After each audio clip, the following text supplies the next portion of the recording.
How's it going, guys? My name is Zach with the movie Castle, and today we're going to be talking about Night of the Living Dead 3D.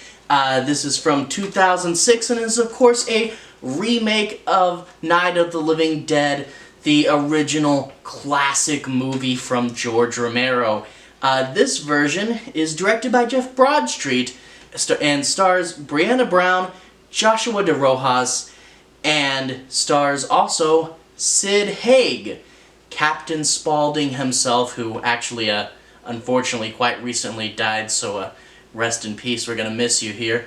It starts off a lot like the original Night of the Living Dead, where you get two young adults, a brother and sister. In the original, they were going to leave flowers on their father's grave.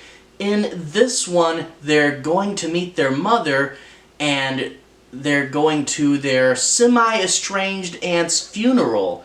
But when they get to the funeral, they find the coffin still there, the chairs are still there, but some of them are overturned, and it looks like people left in a hurry. No one's there, but of course, when they get to the graveyard after looking around for a little bit, they start to meet some strange visitors. You know, the zombies show up.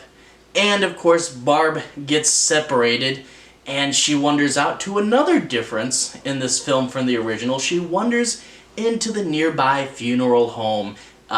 So she's in there, and you get actually this pretty cool sequence where the zombies in the funeral home are popping up, and she's wandering around this place trying to survive, and there she meets Sid Haig, and he's playing Gerald Tovar Jr., and he's the funeral home director. And he's like, you don't want to get involved with this, stay out. He's fighting zombies off with the shovel, and she leaves as he appears to get overwhelmed by zombies. Now, that was just him for a little bit, and if that's all he was in the movie, that'd be very disappointing. So I will say he does come back in the last act of this movie. However, that being said, a little bit at the beginning and then in the last act, even though you get Sid Haig, Captain Spaulding, right there on the box art, and he's the one they push the most for this movie, he's not in it a whole lot. He is in it, but it's just a little bit at the beginning and the last act. So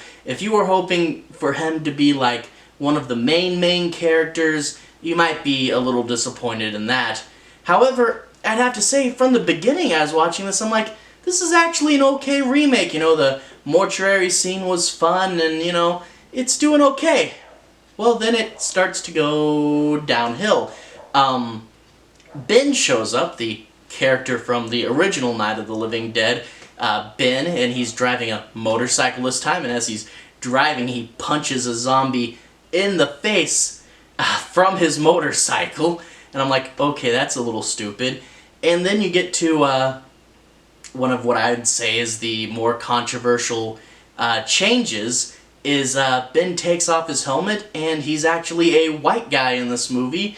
At first I didn't think that was Ben, and then they said Ben, and I'm like, Ben?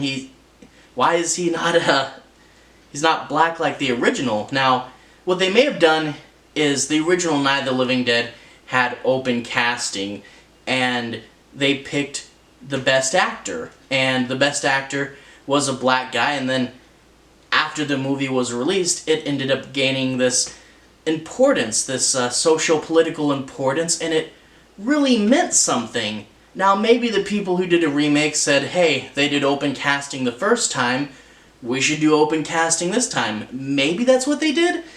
But the thing is, there's two things. One, Ben's now an established character. He wasn't the first time, and if you have an established character, you really should do things how they've been established for the most part. And two, a lot of people, it was really important, him in this role and what that meant as far as history goes, and to see them change it, I'm like, that's not a good idea. But besides that, there is other problems in this movie. We'll get to those. So Ben takes him to one of his friend's house, and at that house there's a bunch of people who are there that are either living there or they're their friends, and they're growing marijuana at this house because, this is an edgier remake, I guess. Really just seemed weird and an excuse to get a big stoner character in there. So yeah, rather than a bunch of strangers meeting at this house where they didn't know who used to live there, it's a very warm and homey place with people that are comfortable because it's either their house or they're used to being there, which is an odd change. And I don't know if that's for the better, probably not. And also, one of the biggest changes, the weirdest change, and it seems very stupid, is they're watching Night of the Living Dead. The film opens up, actually, it's kind of a weird transition where they show the original opening of Night of the Living Dead right up to the title card, and then it pulls out and reveals it's on a TV in this little booth in like a gas station or something, and it pans up, and then you see the new version of the car driving down the road, and then it says Night of the Living Dead again, and you think, okay, that's a weird opening piece, but I thought it was just a artsy opening, But no, when they get to the farmhouse, it's not just the opening. They're watching Night of the Living Dead on TV, and you think, okay, maybe it's just an Easter egg, it's on TV, they're not supposed to say anything about it. But no, the characters talk about the movie they're watching a lot, to the point where the stoner character says, this is all happening because it's cursed. The movie we watched is cursed, and now these things are happening to us. And it's weird, they change a bit, but it's still the same basic plot, and I think if the movie you watched on TV was suddenly happening in real life around you, I think more than just the stoner character would comment on that. And also, it's either legitimately magic or a huge coincidence that would happen. Like, if this movie, like the IMDb description, I think says it was part remake, part spiritual homage. But if they played it more artsily, more like, hey, look what we're doing, isn't that cool? But they just play it like it's part of the movie, and it's a really weird and dumb decision to have the characters watching the original version of the movie inside the movie. It doesn't seem to have any major payoff or revelation, like they don't really learn anything from it, so it just seems weird.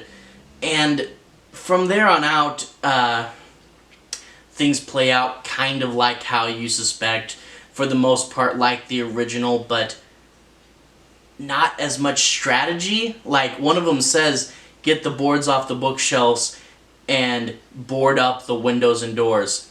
And then they don't do that. But they said it because they did it in the first one.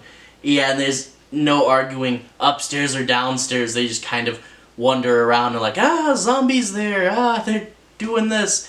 And there's some elements from the first, like the little girl, but in the original, you saw her slowly start to turn, and you knew, oh man.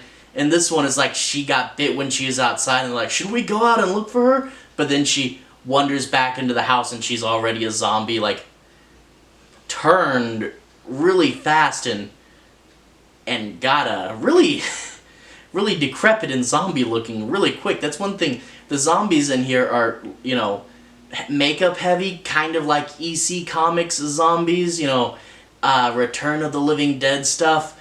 But if you get bit and you turn into a cartoon zombie pretty quick, which is weird because I think you need to decay a lot more. And then they try to explain what's going on. I won't spoil the ending, but they kind of over-explain, and it's this weird situation. I'm like, watching the news broadcast and the original, even though they're literally reading it to you, is somehow more subtle and realistic. Overall, this is not a terrible zombie movie if you want to turn it on and just watch a fun, dumb zombie movie, and it's got Captain Spaulding in it. But when you try to say this is the new version of the classic, And the first one was a classic, not just as a horror movie, but as a social piece that had huge influence, you know? It's just, you know, it's like, okay, this dumb zombie movie is Night of the Living Dead.